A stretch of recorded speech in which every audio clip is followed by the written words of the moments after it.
Hey there, welcome to Drift. On today's video, I'll be talking about how to respond to visa rejection issues when it has to do with financial resources. Sometimes when people are rejected or refuse the visa, this is what is written on their rejection letter. Your assets and financial situation are insufficient to support the stated purpose of travel for yourself and any accompanying family members, if applicable. Or it's also stated like this, that I am not satisfied that you have sufficient and available financial resources without working in Canada to maintain yourself or any family members who are accompanying you during your proposed period of study. Or it's also stated like this, I am not satisfied that you have sufficient and available financial resources without working in Canada to pay the cost of transporting yourself and any family members who are accompanying you to and from Canada. So in case you have any of these as one of your rejection reasons or refusal reasons, or you have the whole of them or two of what I've just mentioned, this video is for you. Do not go anywhere. And before we go further, first things first, hit the like button, subscribe, comment. You can ask me questions, and I'm also available to answer your questions in the comment section. If you want to take it further, you need a one-on-one session with me so that I can guide you on how to write your letter of explanation, your cover letter, and your CV. You can send me a mail or send me a WhatsApp message. So let's go in to the main thing. So if you have been rejected based on these reasons, this is how you address it. And a quick one, you can check the description. I'll put a link to the previous video I did, which I highlighted refusal reason based on temporary reasons, when the visa officer does not feel that you have given sufficient reasons that you are going to stay in Canada temporarily and you want to return back to your home country. So when it comes to this investment, when it comes to financial resources, this is how you can start it. Upon careful consideration of the refusal letter, I've taken steps to rectify the situation by securing additional funds, to meet the required financial criteria. To this end, I wish to bring to your attention the following points. So these are the first things you need to do. You can say, okay, I want to do a liquidation of my investment account. Possibly what you showed was a savings account or sponsorship account. Let me be quick to point that a lot of people are rejected because they go for sponsorship. Anybody can sponsor you. You can say your father, or this one is your father's brother. They know that's a cliche. It's a popular line that everybody uses. So don't go for the sponsorship route. It's always better that you have your money in your account, and preferably your savings account. So this is how we answered. Liquidation, the first point, liquidation of investment account. I've liquidated 1 million naira, 10 million, 50 million naira, or $50 million from my investment account with, call the bank or the financial house limited.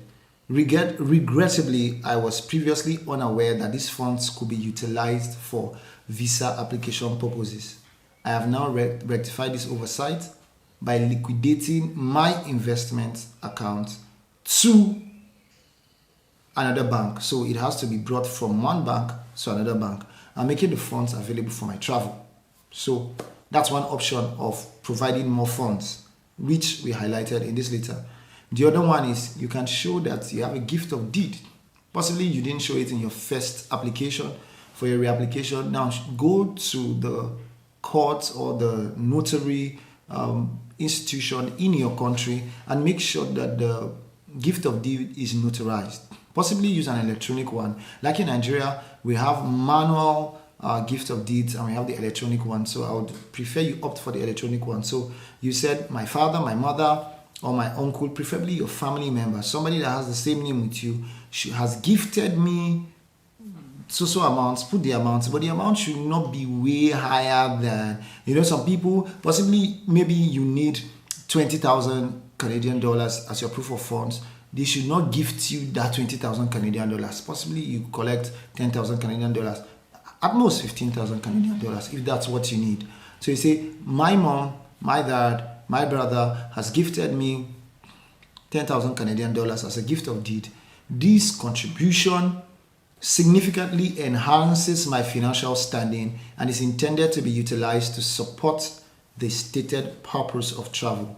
I understand the importance of providing a comprehensive and accurate representation of my financial capacity to support the purpose of my travel.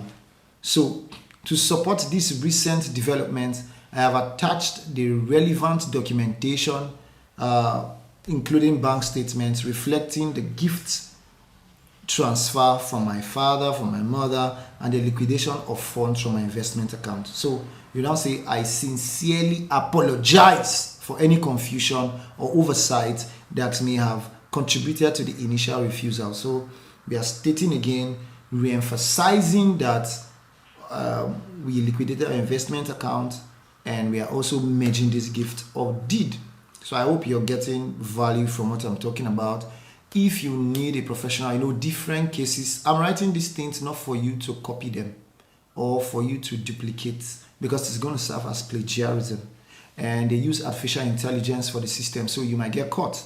So you can do everything yourself, but I would advise not to write the letter of explanation yourself. Make sure you consult a professional, at least, to do that, except you are very good at writing letters.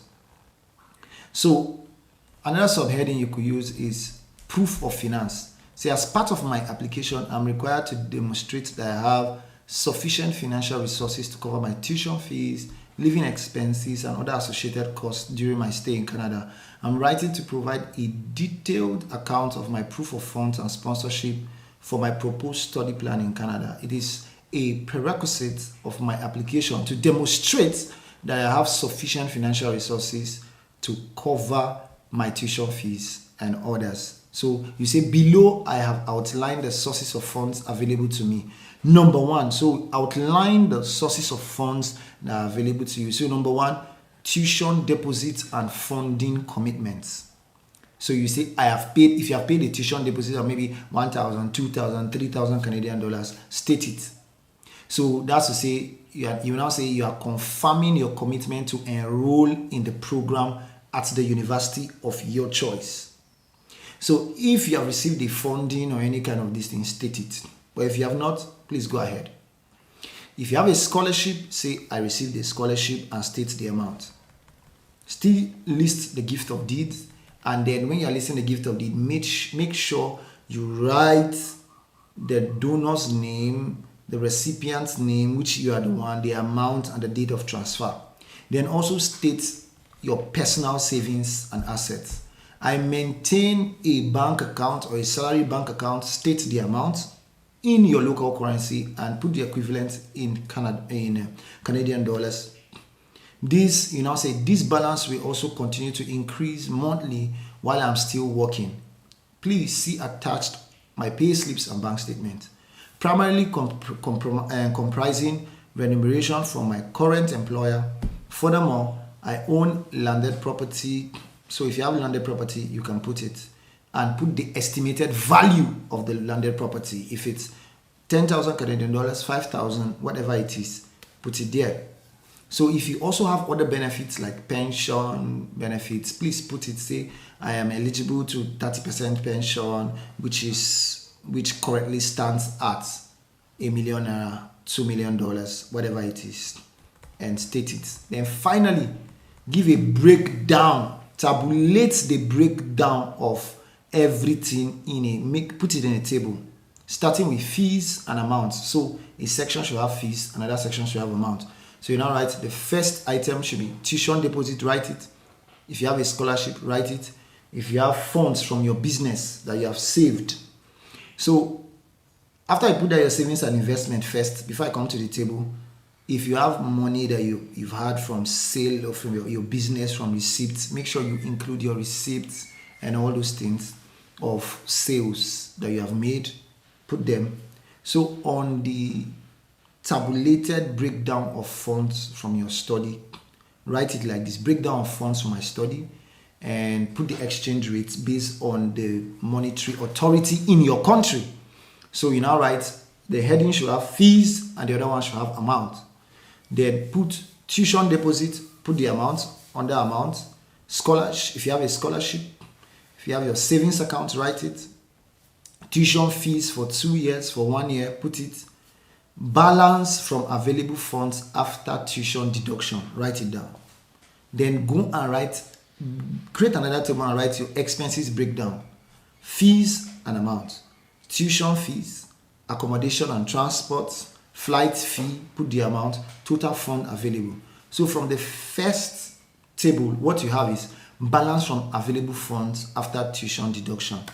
For the next table, which has to do with my expenses breakdown, we are talking about the last row should carry total fund available. You can always pause it and replay. So that should be all. With this that I've shown you, you should have been able to prove that you have sufficient resources to meet your study in Canada. Don't forget to like, subscribe, hit the notification button, let people know what's happening here. Thank you. Until I come your way next time.